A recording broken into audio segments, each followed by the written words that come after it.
London, 1300. Before sunrise, a boat pushes through the dark water of the Thames toward the city.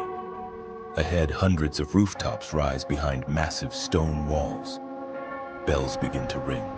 Fires flicker in narrow windows. But beneath the noise, something is already wrong. The streets are crowded with people, animals, cars, smoke, and waste.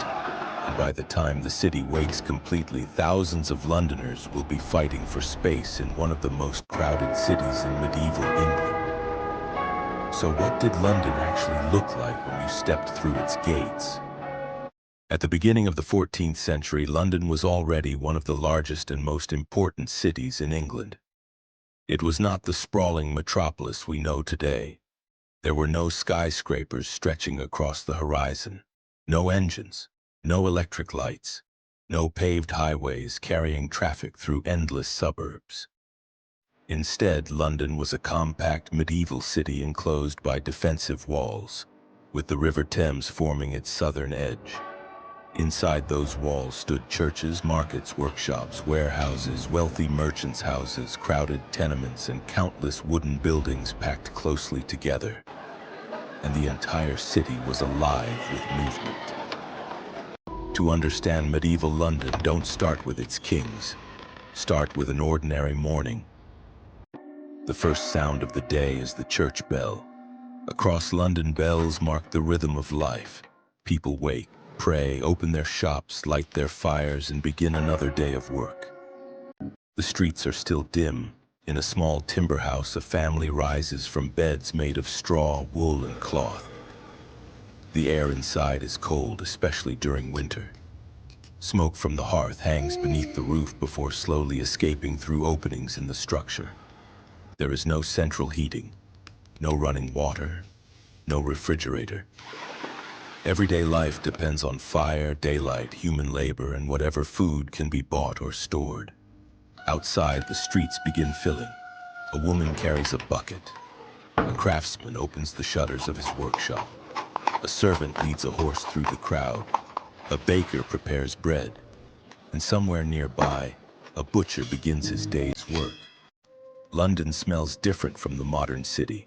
There is wood smoke, fresh bread, livestock, river water, leather, fish, human sweat, and the unpleasant smells produced by a city without modern sanitation.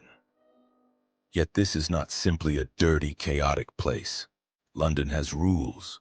Authorities regulate markets, trades, buildings, and public behavior. Certain streets are associated with particular crafts, and guilds increasingly influence the city's commercial life. The city may look disorderly to modern eyes, but beneath the chaos is a functioning urban system. As the morning grows brighter, the heart of London begins to roar. Cheapside becomes one of the busiest commercial areas in the city. Here, merchants and craftsmen sell their goods while customers push through the crowds. Cloth, bread, metalwork, leather, food, imported goods from across England and beyond. The voices of sellers compete with the clatter of carts and the footsteps of hundreds of people. A medieval London market is not a quiet row of modern shops. It is a sensory explosion. Animals move between people. Children squeeze through gaps in the crowd. Merchants argue over prices. Workers carry heavy loads through streets that were never designed for modern traffic. And above it all rise the city's churches. The skyline is dominated not by glass towers, but by stone and timber, and especially by the great medieval churches that give London its unmistakable shape. The old St. Paul's Cathedral rises above the surrounding buildings. For a moment, imagine looking at London from above. You would see a dense cluster of rooftops broken by church towers, defensive walls, narrow lanes, and the great river beside the city. Beyond the walls, the landscape quickly becomes less urban. Fields, villages, gardens, and open lands surround the compact city. London is powerful, but it is still surprisingly small. Then there is the Thames. For medieval London, the river is not scenery. It is the city's highway. Boats constantly move along the water, carrying food, timber, wine, grain, fish, stone, and other goods. The river connects London to the rest of England and to the wider world. At the waterfront, sailors unload cargo while merchants inspect their goods. The air smells of salt, mud, fish, wood, and smoke. And across the river stands one of the most extraordinary sights in medieval London, London Bridge. This is not the simple stone crossing you might imagine. By 1300, the bridge is a densely built structure, lined with buildings and packed with activity. People walk across it. Merchants conduct business. Carts struggle through the traffic. The river rushes violently beneath the arches. And because the bridge is one of the few major crossings of the Thames, it becomes one of the busiest points in the entire city. Standing there, you would realize something important. Medieval London is not isolated from the world. It is connected to it. Ships bring goods from distant ports, merchants bring wealth, and with wealth comes power. But London's prosperity has a price. The richer the city becomes, the more people it attracts. And the more people arrive, the harder it becomes to keep the city clean. There are no modern sewage systems. Waste has to be removed manually, carried away, dumped, or washed into drains and waterways. Some streets are better maintained than others.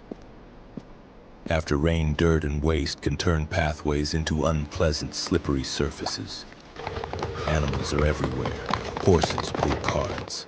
Dogs search for scraps. Pigs may wander through streets and yards, and thousands of people live within a remarkably confined area. Yet medieval Londoners are not helpless. They understand the importance of cleanliness, even if they lack modern technology.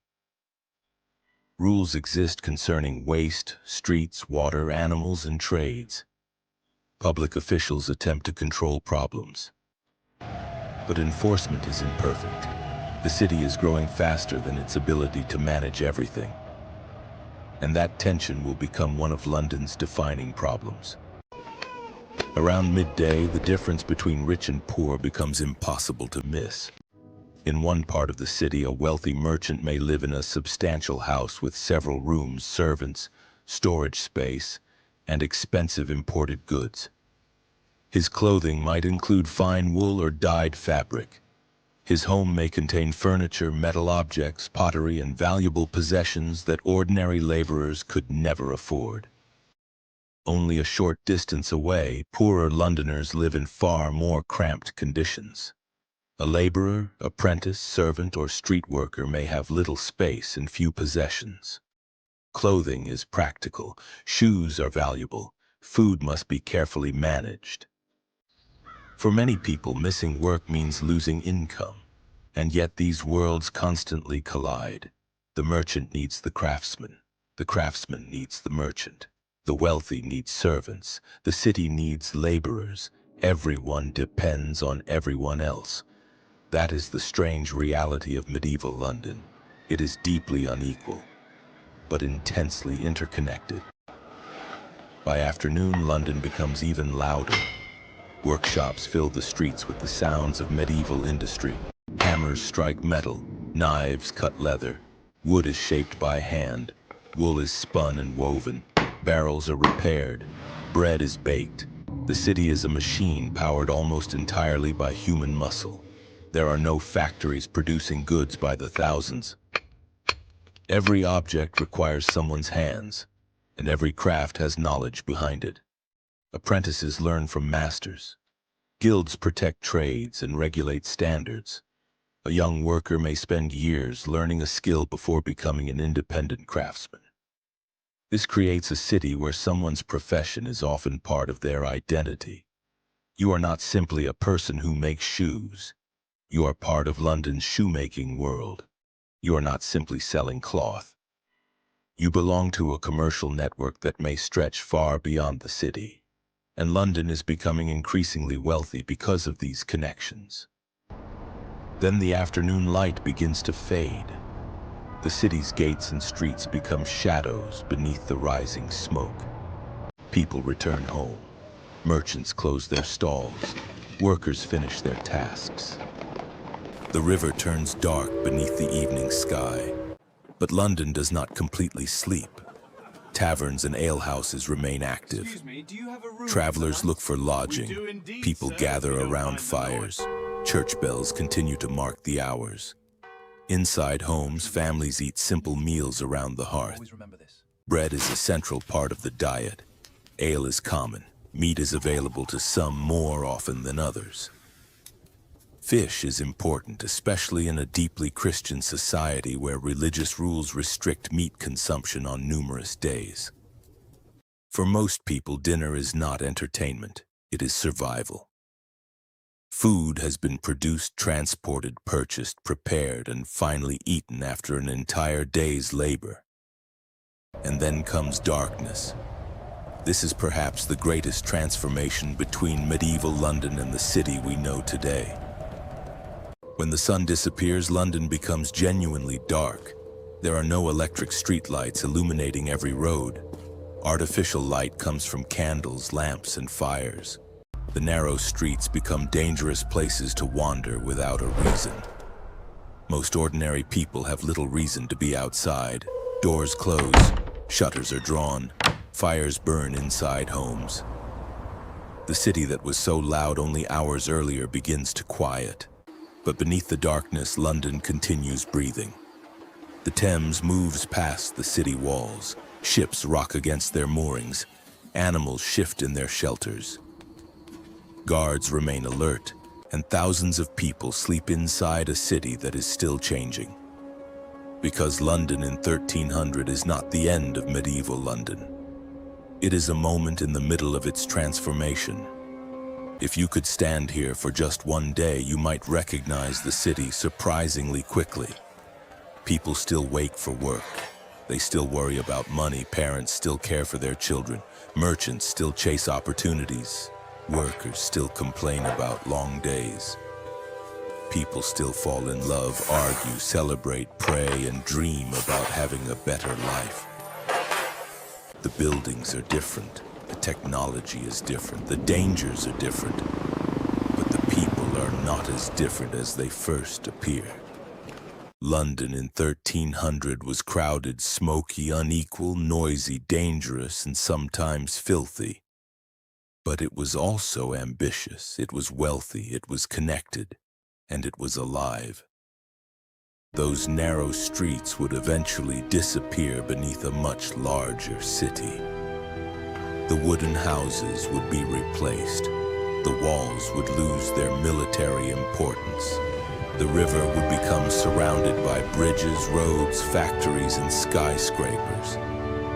Yet beneath modern London, the medieval city never completely vanished.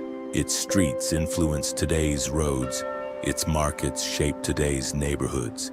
Its churches survived. Its river remained. And the people who lived there left behind something more powerful than buildings. They left a city that refused to stop growing. History does not disappear. Sometimes it simply gets buried beneath the next layer of London. If you could walk through one historical city for a single day, which one would you choose? Leave it in the comments. And subscribe for the next journey into the world that existed before ours.